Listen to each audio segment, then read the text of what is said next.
वो कहां बताओ, बोले नहीं जरूरत नहीं है। तो इनका मतलब एक ही है कि दबाओ इन लोगों को। ये कभी भी अगर इनको डर इस बात का है कि अगर मजलिस आपको सियासी लीडर बना देगी, तो उनको डर इस बात का है कि हमारी दुकानदारी खत्म हो जाएगी। कांग्रेस पार्टी इंशाअल्लाह ताला तुम्हारी दुकानदारी अल्लाह खत्म करेगा। अब तुम देखना, यहां से तुम्हारी बर्बादी का आगाज हो चुका है। तुम ये समझते हो कि दौलत के बिना पर तुम खरीद लोगे। अरे जो यजीद के चाहने वाले हैं, जो मीर जाफर और मीर सादिक हैं, वही बिकेंगे। जो आका के गुलाम हैं, वो अपनी जान को निछावर करेंगे, मगर दुनिया उनको कभी नहीं खरीद पाएगी।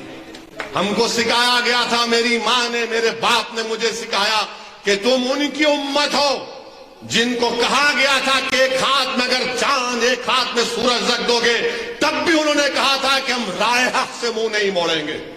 जो बिकता है दौलत पर वो बिकेगा।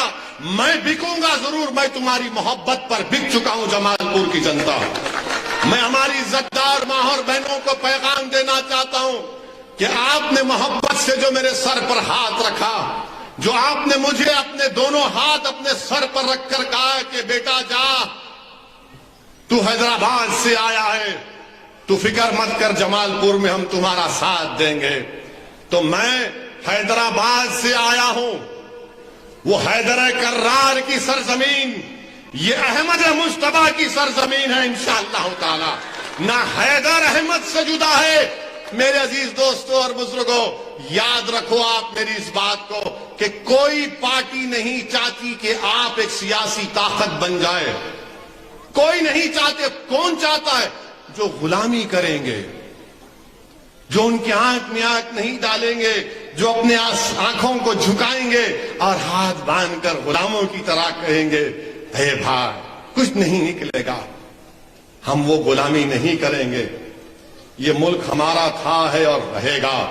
ना हम मोदी से डरेंगे, ना हम आरएसएस से डरेंगे, ना हम कांग्रेस के बातों में आएंगे। अब 27 साल से आपने भाजपा से मिलकर भाजपा को कामयाब किया।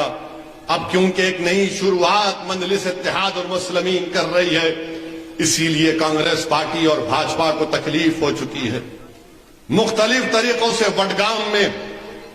वडगाम में हमारा कैंडिडेट, उसको डराया जा रहा है। उसके घर पर लोग जाते हैं। हमारा दलित कैंडिडेट है वडगाम से, कौन डरा रहा है? कांग्रेस पार्टी। क्यों इतना डर रहे हैं भैया आप? जमहूरियत है, इलेक्शन लड़ने दो। अरे हम तो 14 लड़ रहे थे, तुमने एक को खरीद लिया तो 13 बाकी हैं। 182 है ना गुजरात की विधानसभा में, कितने हैं? 182। 13 माइनस करो, कितने रहते? कितने रहते? कितने रहते? कितने? जोर से बोलो। 169 रहते। लड़ो ना 169 पे, हराओ बीजेपी को, पूरे जीत जाओ, सरकार बना लो। मगर उनको 169 की फिक्र नहीं है। उनको ये फिक्र है कि हरा झंडा लेकर जो ये दीवाने बच्चे दौड़ रहे हैं आज जमालपुर में, अगर ये कामयाब हो गए तो हमेशा के लिए उनकी सियासी दुकान, जो आपको डरा कर इस्तेसाल करते थे, एक्सप्लॉइट करते थे, खत्म हो जाए। अब वो तुम्हारा डराना, तुम्हारा एक्सप्लॉइटेशन खत्म होगा। अब ये दूसरी पार्टी भी है, एक छोटा रिचार्ज, हम गारंटी कार्ड दिए। अच्छा, जो तुमने कार्ड दिया, ये तो बताओ कि बिल्किस बानो पर, वो पूछो उन लोगों से, बिल्किस बानो पर तुम्हारा दिल्ली का मुख्यमंत्री क्यों नहीं बोलता? आप बोलो, बिल्किस बानो पर बोलना चाहिए, नहीं बोलना चाहिए? बोलना चाहिए। जोर से बोलो, बोलना चाहिए।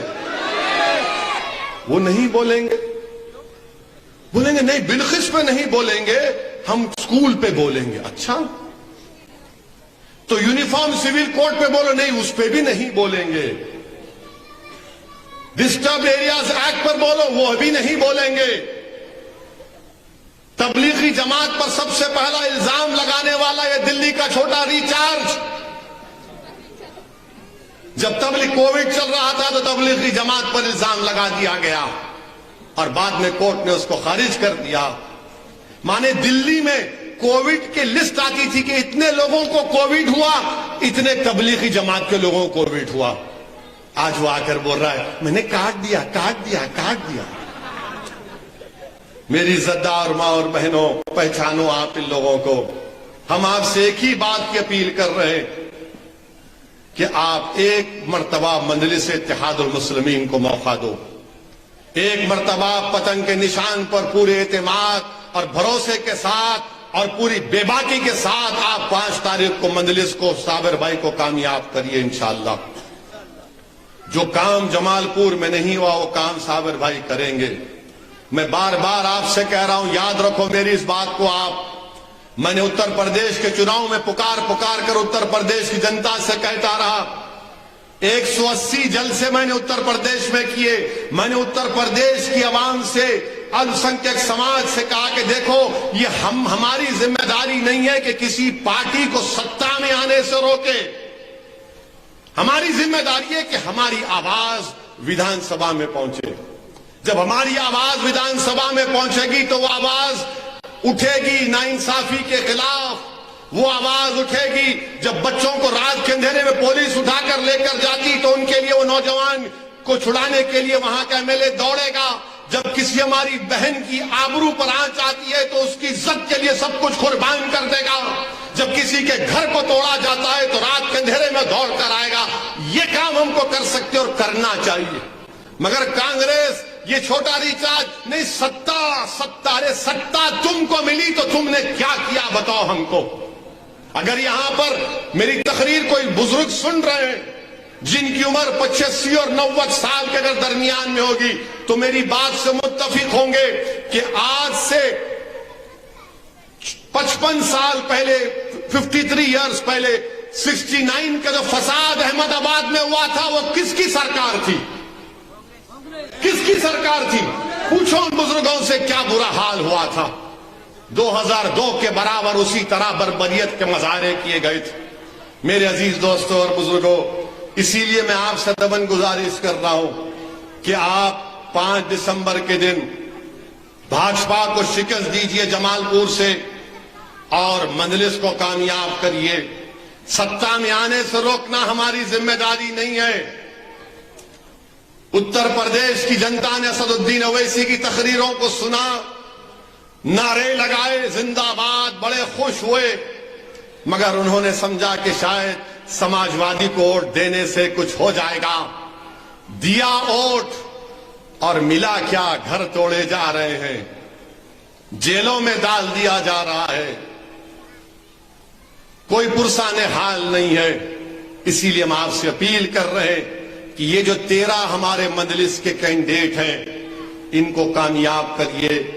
आपके उम्मीदवार जब जीतकर गुजरात की विधानसभा में जाएंगे तो आपकी आवाज बनेंगे। आपकी आवाज आपकी हिफाजत करेगी। हर समाज की आवाज है। अरे आखिर क्या बात है कि हमारे पटेल भाई भी हैं, अल्पसंख्यक समाज की भी आबादी बराबर है। उनके 40 से ज्यादा एमएलए जीत जाते और आपके खाली 3। अब ये 3 का मामला सुनाता हूं। ये 3 की बात साबिर भाई से आकर कांग्रेस के चाहने वालों ने की थी। साबिर भाई से पूछ लेना आप। ये 3 आकर कांग्रेस की तरफ से कोई लोग आए थे और आकर कहा कि साबिर देख 3 है, कुछ कर ले यार। तो साबिर भाई ने दिल बढ़ा करके कहा कि ठीक है चलो। वो एक राजकोट की वंकारा सीट है कि ना, वंकारा नाम, वंकनेर पीरजादा साहब है, और ये दरियापुर है। मैं नहीं लड़ाता हूं। जमालपुर मैं 2 बार का एमएलए हूं, मैं लड़ूंगा। तो मालूम आपको कांग्रेस ने क्या कहा? नहीं, तीनों छोड़ दे साबिर। हम तो दोनों छोड़ने तैयार थे। उन्होंने कहा कि तीनों छोड़ दे। फिर बाद में बोलेंगे ओवैसी को गुजरात मत लाओ, मजलिस को छोड़ दे। अरे आप बताओ, हम तो दोनों 2 सीट छोड़ने तैयार थे। ठीक है लड़ो आप।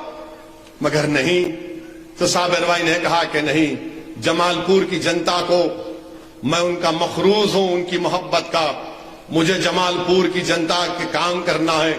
मुझे जमालपुर के फैक्ट्रियों को खुलाना है जो कांग्रेस का एमएलए ने उन फैक्ट्रियों को बंद कराकर 1.5 लाख लोगों को बेरोजगार कर दिया। आज साबिर भाई जमालपुर की जनता की खिदमत करने के लिए, जमालपुर की इस विधानसभा को एक मिसाली असेंबली कॉन्स्टिट्यूंसी बनाने के लिए मजलिस ने उनको अपना उम्मीदवार बनाया है। मैं आपसे अपील कर रहा हूं कि साबिर भाई को 5 तारीख को कामयाब करिए, ये आपके फायदे में होगा। और फिर से बार बार कह रहा हूं कि जमालपुर में अगर कोई बीजेपी को हरा सकता है तो उसका नाम साबिर काबुली वाला है। जमालपुर से अगर कोई पार्टी बीजेपी को हरा सकती है तो उसका नाम मजलिस इत्तेहादुल मुस्लिमीन है। यह कांग्रेस पार्टी से होने वाला नहीं है, इनके बस की बात नहीं है। इनका नेता अमेठी हार गया और वायनाड जीतता है। इनके बड़े बड़े लोग जीत कर एमएलए बनकर, जीत